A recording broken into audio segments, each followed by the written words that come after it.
Welcome back to the channel. Today, we're covering a significant achievement for the Bayraktar Akıncı, Turkey's high-altitude long-endurance unmanned combat aerial vehicle. The Akıncı has successfully completed a firing test, demonstrating its ability to deliver precision strikes using both fixed-wing and winged TEBER-82 guidance kits. In this test, the Akıncı released two TEBER-82 guided bombs, one with a fixed-wing configuration and the other with a winged configuration. Both munitions successfully hit their targets, showcasing the Akıncı's versatility and accuracy in delivering different types of guided munitions.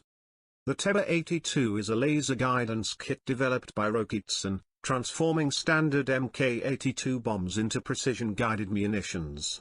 The ability to use both fixed-wing and winged configurations provides the Akıncı with greater flexibility in engaging a variety of targets and extending its standoff range.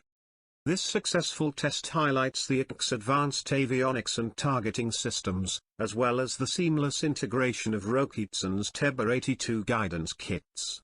The Akıncı's ability to deliver precision strikes with different configurations makes it a highly effective platform for modern warfare. This dual success underscores the strength of Turkey's defense industry and the close collaboration between Bayraktar and Roketsan.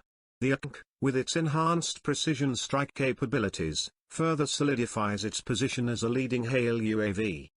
What are your thoughts on this successful dual test of the Bayraktar Akıncı with the TEBER-82 guidance kits? Let us know in the comments below.